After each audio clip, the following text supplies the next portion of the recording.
Doctor Asif Nazrul, আপনাকে কি ওয়াকার ভয় দেখাচ্ছে? আপনাকে কি নৌবাহিনীর, বিমান বাহিনীর এবং সেনাবাহিনীর প্রধান ব্ল্যাকমেইল করছে?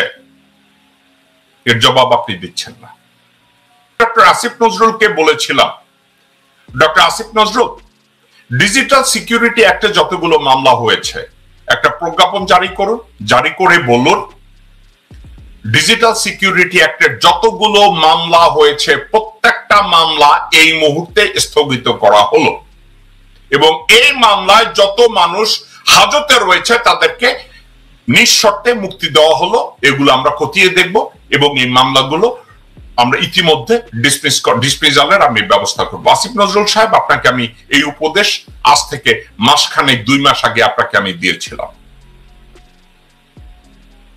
আপনি হাসিনা শেখ যখন ক্ষমতায়, এই ডিজিটাল সিকিউরিটি অ্যাক্ট নিয়ে আপনি অনেক সমালোচনা করেছেন, অনেক প্রশংসার পাত্র হয়েছেন। আজকের যেই মুহূর্তে আপনি ক্ষমতায় এবং আপনার কাছে এখতিয়ার আছে ওই ডিজিটাল সিকিউরিটি অ্যাক্টের প্রত্যেকটা মামলাকে সাসপেন্ড করার জন্য একটা স্টে অর্ডার দেয়া আপনার জন্য এত কঠিন। ডক্টর আসিফ নজরুল, আপনি কেন অ্যাটর্নি জেনারেলকে বলেন না ডিজিটাল সিকিউরিটি অ্যাক্টের প্রত্যেকটা মামলার উপরে আপনি একটা স্থগতি একটা আদেশ দিয়ে প্রত্যেকটা মামলায় হাজতে যারা আছে তাদেরকে কেন আপনি মুক্ত করাচ্ছেন না? ডক্টর আসিফ নজরুল, আপনাকে কি ওয়াকার ভয় দেখাচ্ছে? আপনাকে কি নৌবাহিনীর, বিমান বাহিনীর এবং সেনাবাহিনীর প্রধান ব্ল্যাকমেইল করছে? এর জবাব আপনি দিচ্ছেন না। হাসিনা পালিয়ে যাওয়ার পরে ওয়াকারের কাছে ইঁদুরের মতো যারা দৌড়িয়ে ওয়াকারের পা চাটতে গিয়েছে, আপনি কিন্তু তাদের একজন। সমস্যা কোথায় ডক্টর আসিফ নজরুল? সমস্যা কোথায়? আজকের আমি এই কথাগুলোকে আর কন্টিনিউ করব না। আমি ইতিমধ্যে 50 মিনিট আপনাদের সাথে কথাবার্তা বলেছি। আরো একটা কথা আপনাদেরকে আমি বলি, সেটা হচ্ছে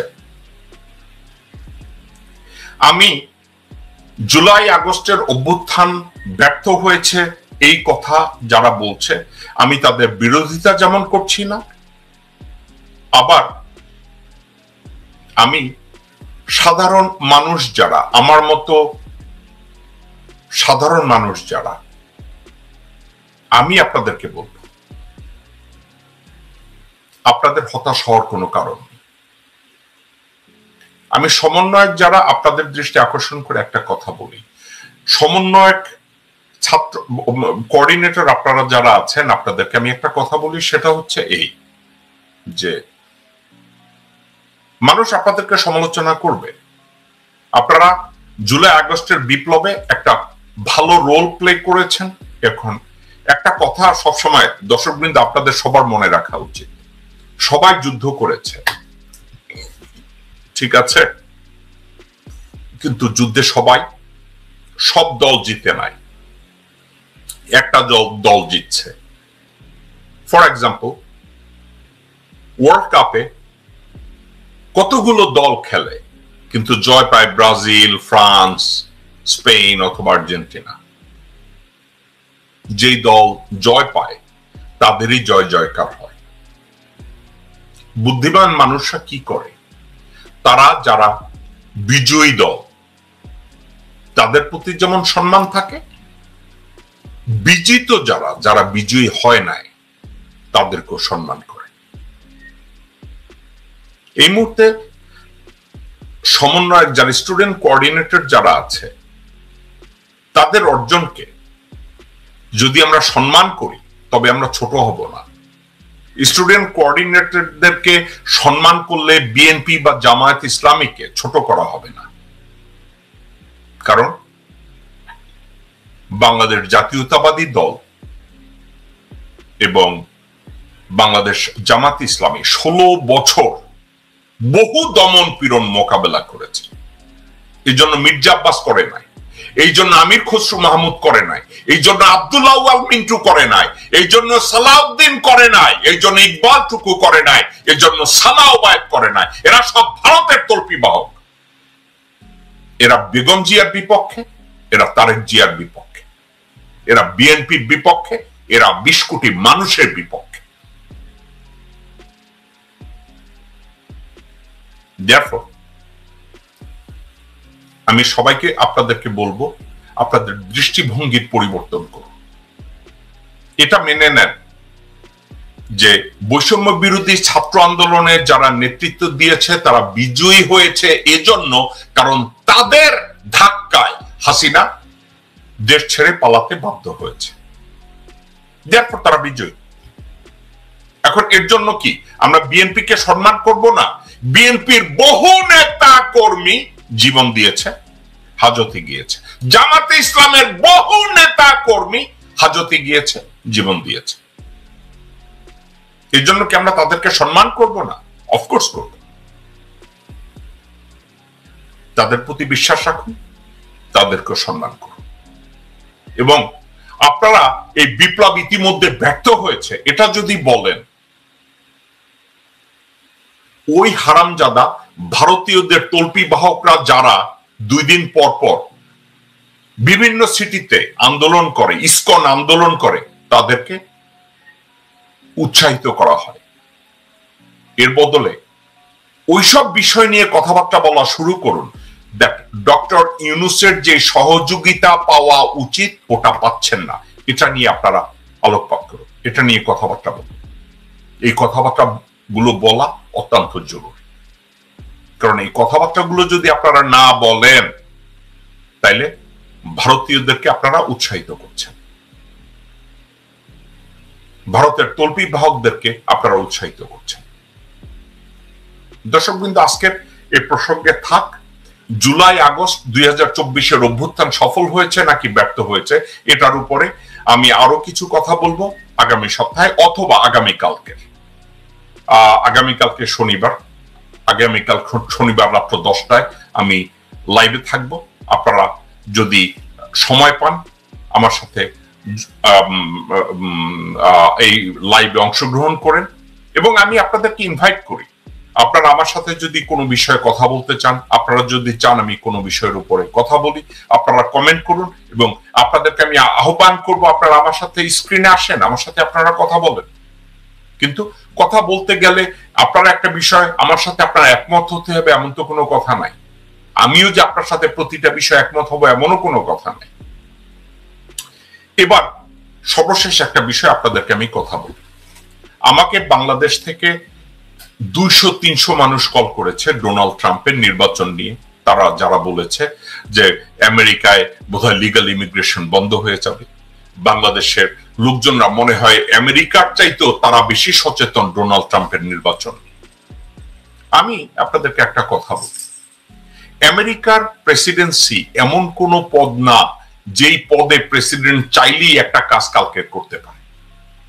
এখানকার ডেমোক্রেসিটা এমন, প্রেসিডেন্ট ওই বিষয়ে একটা আইনের ব্যাপারে কথা বলতে পারে যেটা নিয়ে প্রথম কংগ্রেসে আলাপ আলোচনা হবে, কংগ্রেস আলাপ আলোচনা করার পরে ওখানে একটা ভোটাভুটি হয়, ওই ভোটে যদি পাশ হয় ওই আইনটাকে আবার সিনেটে পাঠানো হবে, সিনেটে যদি পাশ হওয়ার পরে ওটা হোয়াইট হাউসে পাঠানো হয়, ডোনাল্ড ট্রাম্প ঠিক তখনই সুযোগ পাবে ওই আইনটা সাইন করার জন্য। এখন এর মধ্যে আমেরিকান প্রেসিডেন্টের একটা এক্সিকিউটিভ প্রিভিলেজ আছে, উনি এক্সিকিউটিভ অর্ডারের মাধ্যমে কিছু কাজ করতে পারেন। কিন্তু একটা কথা বলি, উনি যদি এক্সিকিউটিভ অর্ডার দিয়ে যে কোনো জায়গায় একটা কাজ করতে যায়, ওই আইনটাকে আমেরিকান সিভিল লিবার্টিজ ইউনিয়ন এবং আমেরিকায় এ ধরনের সংগঠনের অভাব নাই যারা মানবাধিকারের উপরে কাজ করে, ওই এক্সিকিউটিভ অর্ডারটাকে সুপ্রিম কোর্টে এমন ভাবে তারা স্কোয়াশ করে দেখা যায় ওই আইন এক্সিকিউটিভ অর্ডারের আওতায় আর ওই ক্ষমতাটা থাকে না। ডোনাল্ড ট্রাম্পের কথা আপনাদেরকে আমি একটা কথা মনে করিয়ে দেই, উনি বলেছিলেন পুরা মেক্সিকান বর্ডারে ওয়াল উঠিয়ে দিবেন। উনি প্রেসিডেন্ট ছিলেন, উনি করেন নাই এমন কোনো কথা নাই, উনি প্রতিরক্ষা বাজেট থেকেও পয়সা নিয়ে ওখানে চেষ্টা করেছে ওয়াল উঠাইতে, কিন্তু ব্যর্থ হয়েছে। এখন ডোনাল্ড ট্রাম্প প্রেসিডেন্সি নিয়ে জানুয়ারি মাসের 20 তারিখে বলবে সব লিগাল ইমিগ্রেশন আমি বন্ধ করে দেব, এটা ওনার দ্বারা করা সম্ভব না। আর বাংলাদেশে যারা এই ইমিগ্রেশন গুলো নিয়ে ব্যাখ্যা করেন, আমি আপনাদেরকে বলবো আপনারা অতি উৎসাহী বান্দর, নিজের ব্যবসাটাকে অথবা নিজের অবস্থানটাকে আপনারা পাকাপোক্ত করার জন্য, একটা মেকি আইডেন্টিটি তৈরি করার জন্য আপনারা অনেকগুলো কথাবার্তা বলেন যে কথাবার্তার কোনো বেস নাই। রফি সরকার সাহেব, আপনি বলেছেন তুলসী গ্যাবার্ড সে ইসকনের সদস্য, হ্যাঁ এটা সত্যি, এবং তাকে এখানকার ডোনাল্ড ট্রাম্প অ্যাডমিনিস্ট্রেশন তাকে নমিনেট করেছে কোনো একটা পদের জন্য, কিন্তু আপনাকে আমি বলবো তার কনফার্মেশন হতে হবে কংগ্রেসে এবং সিনেটে। সো তুলসী গ্যাবার্ড ইসকনের সদস্য না ভারতের বিজেপি সদস্য, আমি এটা নিয়ে এত মাথা ঘামাই না, কারণ যে কোনো একটা ইন্টেলিজেন্স এজেন্সির চিফ চাইলেই যে কিছু একটা করতে পারবে তা না, বা কিছু একটা ধ্বংসযজ্ঞ তৈরি করতে পারে, অফকোর্স পারে। তো বাংলাদেশে বসে এ ধরনের আতলামি যারা করছেন, লোকজনদেরকে মিস ইনফরমেশন দিচ্ছেন, আমি আপনাদেরকে বলবো এগুলো আপনারা করেন না। আর এমনি নর্মাল মানুষ যারা আছেন, আমার মতো লেম্যান যারা আছেন, আমি আপনাদেরকে বলবো এসব ব্যাপারে হতাশ হয়েন না।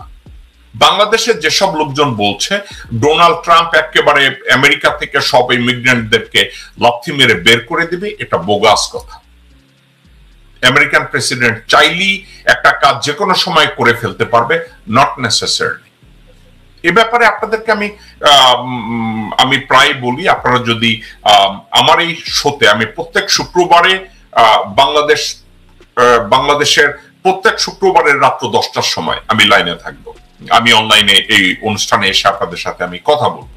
আপনারা যদি যে কোনো বিষয়ে আমার সাথে কথা বলতে চান, হতে পারে রাজনীতি, হতে পারে ইমিগ্রেশন ল, হতে পারে অন্য কোনো কিছু, আপনারা এখানে এসে আমার সাথে লাইভে কথা বলতে পারেন। আপনাদেরকে আমি বলছি, এখানে এসে কথা বললে কোনো ইনফরমেশন যদি আপনাদের দরকার হয় এবং এটা যদি আপনাদের কাজে লাগে, আমি অফকোর্স আপনাদেরকে সাহায্য করব। তো এ ব্যাপারে আমি বলবো বাংলাদেশে বসে এই মিস ইনফরমেশন নিয়ে আপনাদের ঘুম নষ্ট করবেন না।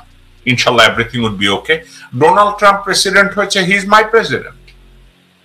ভালো আর খারাপ এটা নিয়ে এই মুহূর্তে আর আমি মাথা ঘামাই না। ডোনাল্ড ট্রাম্প নির্বাচিত হয়েছেন, আমরা এটাকে মেনে নিয়েছি। তো এর চেয়ে আর বড় কিছু বলার নাই।